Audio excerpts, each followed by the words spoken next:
Look, before I start talking about Persona 3 Reload, I just want to say that I have never played a Persona game before. I get it, okay? I've been missing out on bangers. Apparently everybody loves Persona, even the president himself. Persona! I never knew about Persona, or rather Shin Megami Tensei games, until Joker was announced in Smash Ultimate. Travis Scott? I was gonna buy Persona 5 after the announcement, but then I remembered I'm broke, so it never worked out. But now that Persona 3 Reload was being released, I did what any normal person would do: buy the $200 collector's edition that came with the statue of Aegis. I think I need a big jar for this. Persona has been hyped for so many years, but I feel like most of the people that played Persona started off with the fourth one rather than the older titles, since everyone keeps saying that Persona 4 is the best one out of all of them. I'll give that one a try later, but not right now. I got so many games on my backup that it's starting to feel like my Steam library. I'm never gonna touch more than half of these games. When I started looking into Persona 3 Reload, I had an indifferent opinion about it because it's just a turn-based RPG and you can only do so much for that genre. Just like any other turn-based RPG, I thought it would be this simple. I attack, then the enemy attacks back with some sort of debuff attached to me or something like that. But after putting 100 hours into this game, I can finally say that there were some things I enjoyed and some things that were questionable at best. Also, I want to platinum this game too, but I was too late when I realized that I could do it in the first run. I'll be going over what I liked and disliked about the Persona game. Remember, I have not played any Persona games before, especially the original Persona 3, so I'll do my best when trying to compare them. Also, don't come for my neck, okay? It's my first time. I've seen some of the differences and holy crap, some of the changes were necessary though. The first thing I want to talk about is the gameplay. When I first entered Tartarus, they gave me the basic rundown of how the mechanics work, you know, attacking and watching my HP and SP, as well as summoning my persona. At that moment, I knew this game was fire. The music and animations gave me a reason to keep playing, like how watching the little funny fruits dance around the screen gave me a reason to live. I heard about Persona's soundtrack being really good, but I didn't think it would be that good. Color Your Night was instantly added to my Spotify. The animations when summoning a persona never got old. The amount of satisfaction I would get from seeing it after hitting a crit or weakness felt the same way when entering a battle in Super Mario RPG. It got me rock hard.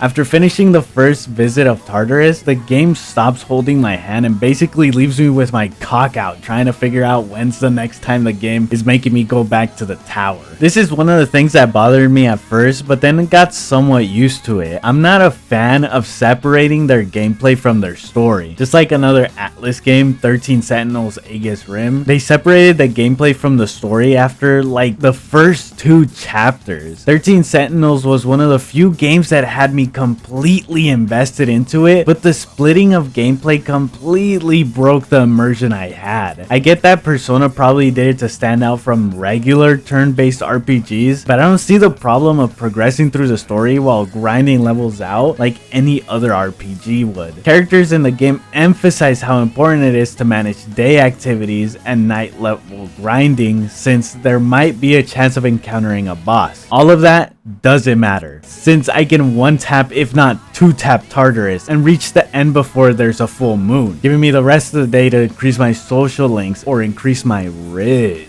The point is that it feels more like a chore rather than an immersive opportunity to have the gameplay on par with the story's progression. Aside from the non-stop grinding of levels, the way to level up the personas was confusing in the beginning. Not in a bad way, but in a nostalgic way where I had to figure out everything without being told anything. The game basically forces you to fuse personas to make them stronger, and based on the arcana that you leveled up, gives them an extra boost in power as well. Think of it like Pokemon breeding, but instead of keeping the parent Pokemons, they die and make a new type of Pokemon. There was no point in keeping the personas, since the XP I would get from defeating the shadows is garbage and no way of catching up to the high levels of the upper floors. I mean, unless you cheese the Reaper. Phew. It is hot as hell in this freaky ass hot ass room I'm in. Is that the Grim Reaper? Another mechanic that was useful is the logging of personas. If I accidentally fuse personas and their attributes are garbage, logging gave me the chance to get back the personas for a certain price. Higher the levels, higher the costs. Whenever I start the game, I like to pick the hardest difficulty, being the hardcore gamer I am. I found that the 3G move made the playthrough not as hard as I thought it could be. It's the same with the Super Mario RPG. They introduced the final moves and I played the original Mario RPG too. I was so disappointed it ended up being easier than the original, but I get it. Nintendo had to appeal for the younger gamers. Looking at the original Persona 3, specific fusion spells were only available when two of the same personas were in the party, instead of keeping the 3G moves without them. I wish they could have kept this, but at the same time I can see how it can be annoying, especially trying to have more than one fusion spell in the party and keeping up their levels as you progress through the upper floors. Also, there's way more fusion spells in the original one than in Reload. Apart from the combat mechanics, the day activities had me playing a dating simulator, with me trying to date all the girls I could in the game. As you know, I'm the best when it comes to flirting, so I aced every single interaction with everyone. Oh, I was supposed to hold her hand?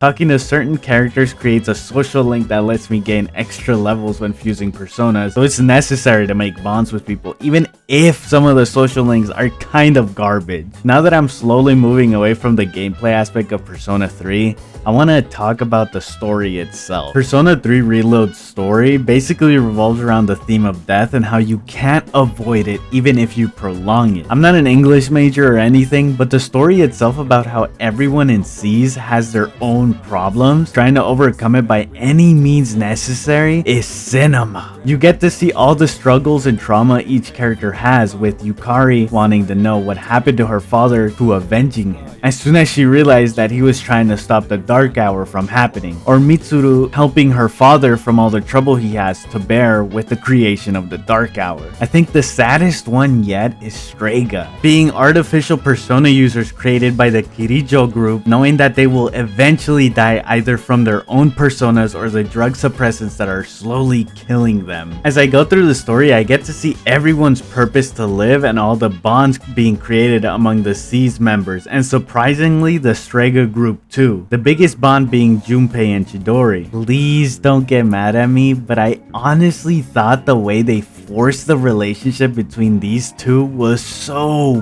booty. Junpei really folded for a girl who was just painting on a bench, and when she ended up in the hospital, he acted like they knew each other for a long time when she was the one who betrayed Junpei. That's my major complaint about the story, and it ruined my immersion for a bit. Everything else felt genuine except for that single thing. Coming near the end, we get to choose if we kill or let Ryoji live, letting the players know if we choose to kill him, then everyone will forget they've ever met and let Nyx bring about the end of the world. If Ryoji lives, then SEES gets a shot to protect the world and all their friends. I love how the game makes the decision critical, and whatever you choose is up to you and isn't influenced by anyone except the determination of the SEES group. Of course, I had to let my boy Ryoji live though. The final boss battle was so long, making me go through all the arcanas in the game, with every arcana card changing his typing. I don't remember exactly how many tries it took me, but I know it was less than 3. Battling Nyx had me locked in, knowing this is the last time I would be able to use my personas and go all out with the music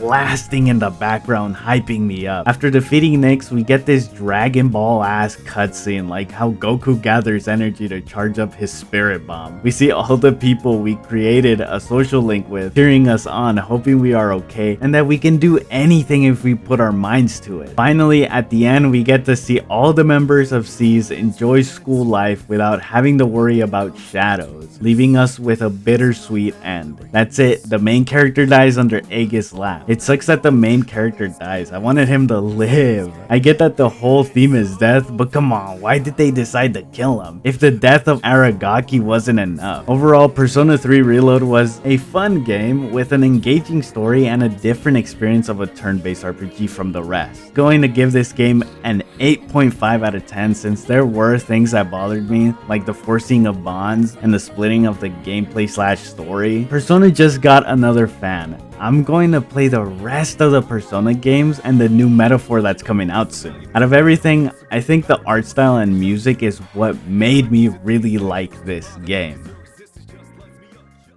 Being the first Persona game I played, it was a good starting point for me to enjoy the franchise. Looking back at the purchase I made, having the CD of the game's soundtrack was 100% worth it. The statue itself is alright. No, seriously, where can I find a bigger jar for this? Next Persona game I'll be playing is either Persona 4 or hopefully Persona 6 if they ever announce it. I want to know what your favorite Persona game is and what's so great about it. If you like this little review, let me know in the comments too, and I'll do another game soon. Anyways, thank you so much for watching. If you want more of these half-ass videos, make sure to leave a like and subscribe.